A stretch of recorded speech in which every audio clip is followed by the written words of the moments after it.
Hello दोस्तों, कैसे हैं आप। आपका स्वागत हमारे चैनल पे। दोस्तों आज हम आपके लेके आए हैं वैद्युत रसायन से। दोस्तों इस वैद्युत रसायन की नोट्स दोस्तों ये पार्ट 2 है। दोस्तों पार्ट 1 हमने अपलोड की थी, तो आप लोगों ने कहा सर जल्दी से जल्दी पार्ट 2 अपलोड कीजिए। तो पार्ट 1 अगर दोस्तों देखना है तो हम डिस्क्रिप्शन में मतलब उसकी प्लेलिस्ट दे देंगे। विलेन की भी प्लेलिस्ट है और क्या कहते हैं बायो की भी, सब कुछ की दोस्तों प्लेलिस्ट है, वहाँ पे आप लोग जाके देख लीजिए। ये दोस्तों पार्ट 2। इस वीडियो में हम समझेंगे कि आपको क्या क्या पढ़ना है, क्या क्या नहीं पढ़ना है, और क्या क्या इंपॉर्टेंट है, क्या इंपॉर्टेंट नहीं है। हमने दोस्तों इसके पिछले वीडियो में मतलब पार्ट 1 में 165 पेज नंबर तक दिखाया था। तो अब हम देखेंगे 66 से। ठीक है दोस्तों, जो आपका शुरू होता है इलेक्ट्रोड या अर्ध सेल, ये क्या है। ठीक है दोस्तों, तो दोस्तों हमने बहुत सिंपल भाषा में लिखा है। आपको दोस्तों ज़्यादा इसमें कुछ समझने की ज़रूरत नहीं है। बस कुछ नहीं है, जैसे जब किसी धातु के लवण में विलयन में उसी धातु के क्षण का आंशिक या पूर्ण रूप डुबो दिया जाता है। मतलब कोई धातु के लवण के विलयन में, किस धातु के विलयन में उसी धातु के क्षण का मतलब उसको डुबो दिया जाता है, तो प्राप्त होने वाली व्यवस्था को इलेक्ट्रोड या उस धातु का अर्धसेल कहते हैं। ये दोस्तों आप पढ़िएगा तो आपको समझ आएगा। ठीक है दोस्तों, और इसके दोस्तों ये रहे उदाहरण। ठीक है ना।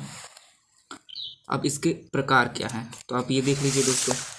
अभी इंपॉर्टेंट क्या है दोस्तों, इसमें से इंपॉर्टेंट मात्र यही है। ठीक है ना।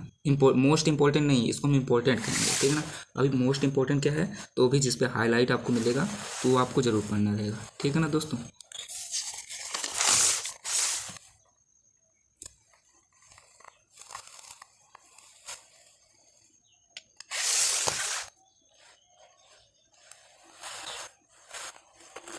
आप लोग ये भी देख, अब इसमें जो है अभी आगे आपको इम्पोर्टेंट, जैसे दोस्तों अब इम्पोर्टेंट आ गया है मतलब मोस्ट। ये है दोस्तों मानक इलेक्ट्रोड डिपो। ये दोस्तों पेपर में मतलब बहुत बात पूछता है दोस्तों। तो दोस्तों ये बहुत बड़ी परिभाषा है, तो हमने एक छोटी सी परिभाषा ये लिखी है, आप ये पढ़िएगा।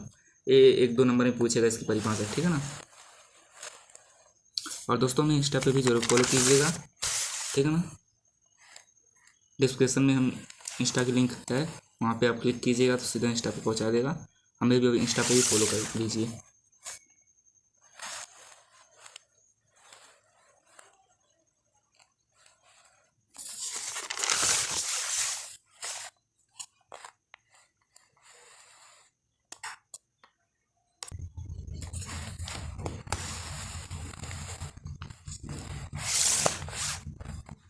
अब दोस्तों इधर ये धातु है और इसका मानक इलेक्ट्रोड विभव है, तो ये आप देख लीजिए।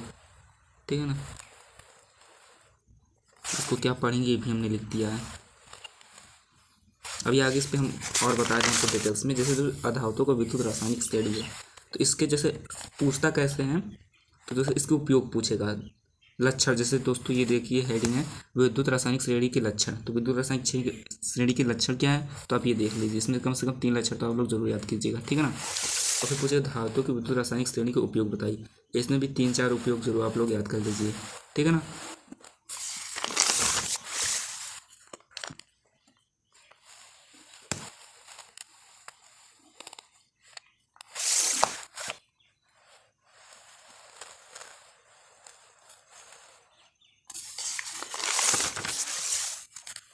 अब इससे दोस्तों ये जो सवाल है ये भी देखिए कैसे पूछेगा कि विद्युत रासायनिक श्रेणी में कुछ तत्व निम्न है, तो ऐसे दे देगा। तो कार्य सहित बताए कि इनमें किस किस तत्व का ऑक्साइड गर्म करने का करने का स्वतः अपघटित हो जाएगा। तो ऐसे प्रश्न पूछता है, तो हमने प्रश्न भी दोस्तों उसका आंसर भी इसी में सब कुछ दोस्तों लिख दिया है। ठीक है ना। आपको कहीं और अलग से वीडियो देखने की ज़रूरत नहीं पड़ेगी, ना ही दोस्तों अब आपको एआई से पूछने की ज़रूरत पड़ेगी। बस दोस्तों आप हमें सब्सक्राइब कीजिए, आपको सीधा यहीं पे सब कुछ मिलेगा। क्या पढ़ना है क्या नहीं सब कुछ दोस्तों। ये सब दोस्तों इतने इम्पोर्टेंट नहीं है, मतलब सिर्फ प्रश्न ऐसे पूछ सकता है कि ये जो है कि मतलब ऐसे प्रश्न जो 20-20 में नहीं आते 2 नंबर 1 नंबर, तो ये सब जो प्रश्न नहीं, इसलिए हमने ये लिख दिया है। हेडिंग क्या है और इसमें कौन सा प्रश्न भी इम्पोर्टेंट है, तो ये भी सब कुछ दोस्तों है इसमें। जैसे दोस्तों आपके लिए ये प्रश्न काफ़ी इम्पोर्टेंट है, ये वाला। ठीक है ना। ये काफ़ी बार पूछता है, और इसको ये दोनों प्रश्न सेम है, मतलब कभी कभी इस तरह से पूछ लेता है, कभी कभी इस तरह से। ठीक है ना। और इसका आंसर भी ये रहा। अब ये भी प्रश्न इम्पोर्टेंट है। ठीक है ना।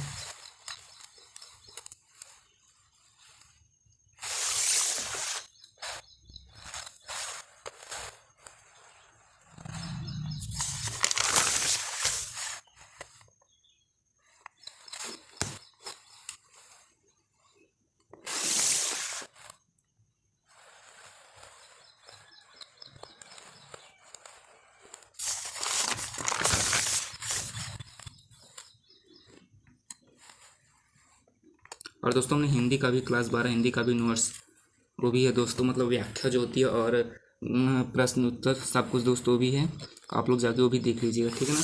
हम डिस्क्रिप्शन में उसकी भी प्लेलिस्ट की लिंक दे देंगे, ठीक है ना। और जैसे ये दोस्तों काफ़ी इंपॉर्टेंट प्रश्न है, क्योंकि समझिए इस चैप्टर से मतलब यही प्रश्न पूछता है कि सिल्वर नाइट्रेट को रंगीन बोतलों में रखा जाता है क्यों। ये प्रश्न दोस्तों काफ़ी इंपॉर्टेंट है, कई बार ही पूछा है, ठीक है ना। तो इसके उत्तर आप साफ साफ देख लीजिए, साफ साफ लिखा है, ठीक है ना। अब दोस्तों ये हेडिंग अब यहाँ से आपका सेल। अब सेल क्या है, तो अब सेल मतलब इतना इंपॉर्टेंट तो नहीं है, पर आप लोग इसको पढ़िएगा जरूर, कभी कभी पूछ लेता है सेल क्या है।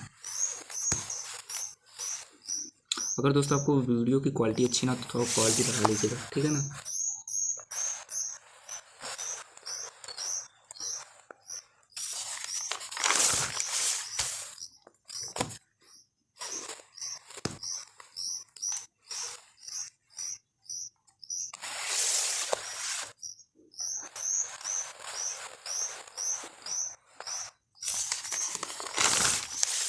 अब दोस्तों जैसे ये प्रश्न पूछता है कि विद्युत अपघटनी सेल और विद्युत रासायनिक सेल में अंतर, ये काफ़ी इंपॉर्टेंट है, ठीक है ना।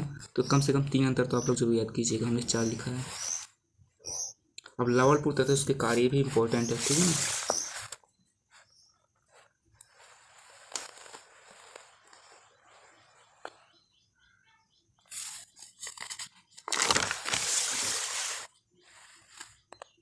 अब प्राथमिक सेल द्वितीय सेल ये सब क्या होता है, ये भी सब दोस्तों है, ठीक है ना।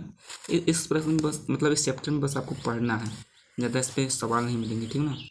न्यूमेरिकल ज़्यादा नहीं, बस थ्योरी ज़्यादातर है, बस याद कीजिए आप लोग इसमें।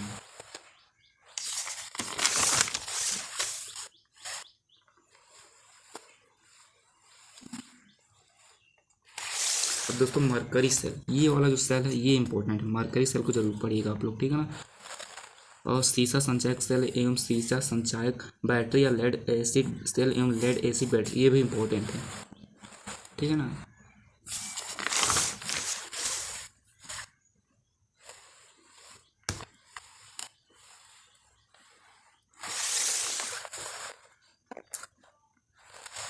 तो दोस्तों हम वीडियो कहीं पे समाप्त करते हैं। अब हम इसके पार्ट 3 में देखेंगे ईंधन सेल या वह कौन सेल या H2O2 ईंधन सेल जो होता है। अब हम इसके बारे में हम अगले पार्ट 3 में देखेंगे। अब दोस्तों अगर ये वीडियो आपको अच्छा लगा तो लाइक कर दीजिए तथा चैनल पर सब्सक्राइब कर दीजिए। और दोस्तों अगर आपको क्या कहते हैं मतलब बायो की नोट्स चाहिए, पहले दूसरे तीसरे चौथे चैप्टर की अपलोड है दोस्तों, आप लोग डिस्क्रिप्शन में उसकी प्लेलिस्ट है, जाके उसको देख लीजिएगा। और विलियन की नोट्स चाहिए तो भी डिस्क्रिप्शन में लेंगे, उसको भी जाके देख लीजिए। और दोस्तों में इंस्टा पे जरूर फॉलो कीजिएगा। जय हिंद दोस्तों।